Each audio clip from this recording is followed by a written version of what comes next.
Bueno, ya sabemos que los mitos son explicaciones al mundo a través de personajes sobrenaturales, personajes que tienen habilidades que van más allá que las habilidades del ser humano. Se mencionó en este caso, en el caso de los griegos, que es de donde parte la filosofía, a Homero y a Hesíodo como los fundadores, pero posteriormente hay otros que van aumentando los mitos. ¿Sí? O los mitos incluso se van aumentando por las cuestiones políticas. Cuando se anexaba un lugar por guerra al lugar principal, muchas veces la mitología se conjuntaba y de esta forma se hacía creer o se daba la narración de que ese lugar ahora pertenecía al canon de la mitología anterior. Entonces se iban aumentando los mitos. Ahora vamos a hablar del paso del mito al logos, como se entiende en la filosofía. Entonces tenemos esa explicación basada en personajes sobrenaturales, es la explicación mítica. Pero ahora buscamos una explicación que parta de elementos naturales, de aquello que se puede ver, de aquello que se puede experimentar, tocar, etcétera, ¿no? Ahora es una explicación, el logos sería una explicación basada en los elementos naturales. Obviamente esta explicación del mundo no puede ser del mismo tipo tan acabada como las explicaciones actuales, porque las teorías o la ciencia de su tiempo estaba limitada obviamente por eh, todo el conjunto de saberes que ahora tenemos. Podrían tener ciertas intuiciones, pero no necesariamente llegar al conjunto de perspectivas que se tiene ahora dentro de la ciencia en general. Y entonces tenemos que el logos es una explicación ahora de carácter racional o de carácter natural, a diferencia de la explicación mítica.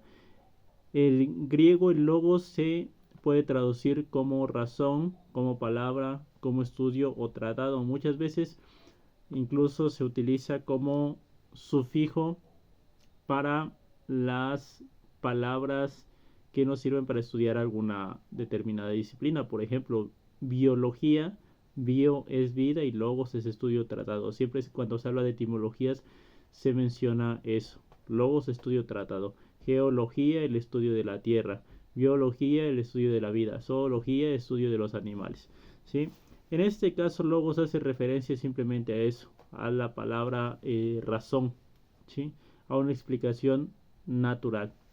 Entonces se dice que dentro de la filosofía hay un paso de el mito al logos, de una explicación basada en personajes sobrenaturales, una explicación más natural. Probablemente este paso no haya sido completo, sino que haya tenido sus matices, sus problemáticas, etcétera, y muchas veces podrían coexistir. E incluso si nos vamos a cuestiones más políticas o cuestiones de historia de la forma en la que vemos las ideas anteriores, podríamos decir que incluso esta postura, como toda postura histórica, está sesgada, ¿sí? Por ejemplo, Michel Onfray señala que la historia de la filosofía en general es la historia de la filosofía organizada o estructurada por Hegel. Entonces tenemos una postura muy específica de la filosofía, de la cual todos los demás simplemente repetimos y repetimos la estructura que se nos ha dicho sin cuestionarla, simplemente se repite. Entonces hay que partir de que esta interpretación de un paso de un mito a un logos es una perspectiva sesgada, es una perspectiva que ya parte de una tradición. No necesariamente quiere decir que antes toda la perspectiva era mítica y después toda la perspectiva fue la teorización en torno a elementos naturales, ¿sí? Porque podrían seguir coexistiendo. En años posteriores a cuando se hace este paso del mito al logos, probablemente hay explicaciones míticas que podrían seguir funcionando para interpretar el mundo. Pero se dice que acá es donde inicia ese cambio, ¿sí? Ya no se juntan esas personas a hablar de las historias bajo los árboles y mencionar cuáles son los dioses que dan causa a esto o aquello, sino que buscan una explicación más natural. Incluso si uno ve documental de Cosmos de Carl Sagan, no el actual, ahí menciona esta parte de Grecia, el origen de la filosofía, o el origen de la ciencia, ¿no? Porque él basa su perspectiva en la ciencia, y menciona esta parte de la explicación natural del mundo. En este caso tenemos que esta explicación, los filósofos de su tiempo buscaban elementos que dieran origen a todos los demás, ¿sí? Como ejes rectores que dieran origen a todo lo demás, lo que se conoce como el arqué o el arjé, o principio, ¿sí? Entonces es la búsqueda del arqué o del arjé, que es el principio de todas las cosas, y para ello hay diferentes perspectivas en torno a cuál es el elemento que da origen a todas las cosas. Por ejemplo, para Tales, al menos en una explicación, como digo, limitada, superficial de la historia de este punto, como cuando hacen sus esquemas en un cuadro sinóptico, vamos a tener que tal autor afirma que el elemento es tal, ¿sí? Probablemente si nos metemos a la filosofía de tal autor tenga más profundidad que ello. Por ejemplo, para Tales era el agua. Había un profesor que decía, bueno, pues Tales no es tonto. Tales no va a decir simplemente que el elemento es el agua, sino que todas las cosas tienen como un principio húmedo que las hace ser de esa forma, ¿sí? Entonces, probablemente no sea el agua. Habría que ver cuál sería la traducción tal cual o los estudios, pero digamos que en este término esquemático para Tales el principio era el agua. Para Anaxímenes era el aire. Para Heráclito tenemos que el origen de todas las cosas se da por el movimiento, ¿sí? Hay un caso específico de Heráclito que es interesante porque tiene una discusión en torno a si todas las cosas, si hay movimiento en el mundo o bien si el mundo es estático, ¿no? Ahí va a ser la posición contraria a lo de los filósofos eleatas. Entonces buscaban la parte del principio y también buscaban la forma en la que el mundo era en sí mismo, ¿sí? Más allá de lo que uno pudiera percibir. Entonces tenemos que para Tales era el agua, para Anaxímenes era el aire, que para Anaximandro había un principio que no era completamente definido, que le llama el apeiron o el to apeiron, que es tal cual se traduce como lo indefinido, como lo indeterminado, ¿sí? Y ya si nos vamos un poco más para acá, pues alguien podría decir, bueno, es que no hay un solo principio que dé origen a todos los demás, sino varios principios que en su relación den origen a todos los demás, y entonces sale la teoría de Empédocles de los 4 elementos, que son tierra, agua, aire y fuego, ¿sí? Que incluso se utiliza en las tradiciones populares, en las historias, por ejemplo, en Avatar, ¿sí? Los maestros de los diferentes elementos, ¿sí? Agua, tierra, fuego y aire, y el avatar que puede dominar todos, ¿no? Entonces, ahí, o incluso cuando se habla de temperamentos, no es un temperamento más de fuego, más de agua, cuando se habla de rituales o cosas así, no es una interpretación de ese tiempo del mundo basada en 4 elementos que en su relación daban origen a todos los demás, ¿sí? Y ya si nos ponemos en términos más abstractos, surgen Leucipo y Demócrito, que son los conocidos como los atomistas, filósofos materialistas de su tiempo, que decían que todo estaba compuesto por partículas elementales que no se podían dividir, ¿sí? Que después, obviamente, hay una formulación actual en torno a los átomos, pero en su tiempo simplemente era ese pensamiento abstracto. Hay algo elemental que no se puede dividir. Se nos va a decir que todas las cosas se pueden dividir, ¿no? Si tomamos una hoja de papel, la partimos en 2, la podemos seguir partiendo en 4, en 8, etcétera. Va a llegar un punto en el que físicamente ya no lo podemos hacer por nuestra incapacidad de hacerlo, pero supongamos que tuviéramos la capacidad de seguir dividiendo, va a llegar un punto en el que ya no se pueda dividir, y esa partícula indivisible es el átomo, ¿sí? Que viene del prefijo a en griego, que es negación, y la palabra tomos, que es partes, ¿no? Sin partes. Entonces en este caso vamos a encontrar una partícula fundamental que después, obviamente ya en la formulación más actual, van a preguntarse, bueno, supongamos que todo está compuesto por átomos, ¿cómo están compuestos esos átomos? Y ahí viene la teoría del pastel de pasas, o la idea del átomo como un mini sistema solar, por así decirlo. En su tiempo estaba incluso lo de las partículas que funcionaban bajo una armonía preestablecida, las mónadas, que eran diferentes de los átomos. Habría que ver cuáles las características de las mónadas y qué la distinguen de los átomos, pero digamos que como intuición o como idea en su tiempo estaba eso. Simplemente hay una partícula indivisible que en su conjunción va a formar todas las demás cosas, que es el átomo. Sí, entonces en este principio abstracto son Leucipo y Demócrito quienes señalan eso.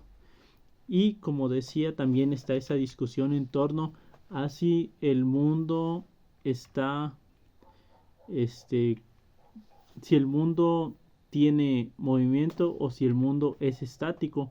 Y entonces tenemos el caso de la discusión o la perspectiva de Heráclito y la perspectiva de Zenón y los eleatas en general, que eran eleatas por la isla de Elea. Los eleatas planteaban que no hay movimiento, y en este caso alguien podrá decir, bueno, ¿cómo pueden decir que no hay movimiento si, por ejemplo, cuando alguien está hablando, en este caso se está viendo que alguien está moviendo la boca, ¿sí? Sin embargo, si lo ponemos en términos más abstractos, nos van a decir que incluso se podría comprobar con una cámara fotográfica. El movimiento podría ser una ilusión de la unión entre objetos que están estáticos en todo momento, ¿sí? El principio, por ejemplo, de las primeras cámaras de cine era poner diferentes imágenes en diferentes tiempos, por ejemplo, de un caballo que se pasaban a una cierta velocidad, y ya el cerebro los interpreta como movimiento. Sin embargo, cada una de esas imágenes es estática. Eso nos va a decir entonces que en todo caso, cuando un cazador, por ejemplo, tira una flecha, podríamos pausar el tiempo, y cada vez que vayamos pausando los tiempos, vamos a ver que la flecha está estática. Va a estar en posiciones diferentes, pero en todo caso va a estar estática, ¿sí? Y ahí viene esa cuestión, ¿no? De la cuestión de que en realidad el mundo es estático. En cambio, Heráclito, en contraposición con los eleatas, nos va a decir que que el mundo es dinámico, ¿sí? Que se mueve, que el mundo es como la imagen que siempre se repite a cada rato, es la del río, que el mundo es como un río, y que nosotros no nos podemos bañar dos veces en un mismo río, y que incluso alguien va a llegar a decir posteriormente que incluso no nos podríamos bañar ninguna vez, porque el río en todo caso es flujo, ¿sí? No hay algo estático. Incluso habría que ver ya, si nos vamos más a la cuestión del análisis, hasta qué punto le podemos llamar a algo río cuando en todo caso es flujo. Y es una interpretación conceptual que hace el cerebro de algo que está en flujo, pero eso que está en flujo probablemente no lo podamos abarcar, ¿no? Obviamente, como digo, todo esto es muy superficial, es simplemente para mencionar cuáles son las formas en las que se entiende el mundo en ese entonces. Entonces, independientemente de cuáles son los argumentos en contraposición con una explicación mítica del mundo, tenemos una explicación basada en elementos más naturales y en cuestiones que no tienen involucrados a seres más allá de nuestro mundo, que les interesan o no les interesan nuestras acciones, ¿sí? Ahí viene incluso esa perspectiva, esas críticas a la idea de la divinidad, de que si los leones tuvieran dioses, su dios sería un león, ¿sí? Nosotros antropomorfizamos a un dios porque nosotros somos hombres, pero si no fuéramos hombres, entonces el dios en el que creemos no tendría las características que nosotros le atribuimos. ¿Sí? Entonces, en todo caso, no es Dios el que nos hace su imagen y semejanza, sino el hombre en su perspectiva de querer darle sentido al mundo, el que crea un Dios que tiene las características que tiene él, ¿sí? Entonces, empiezan a haber esas críticas, ¿no? Incluso la idea que después va a mencionar Epicuro de que en realidad los dioses, si es que existen, no les importa el ser humano. Y si es que no existen, en realidad no deberíamos preocuparnos por la divinidad, ¿no?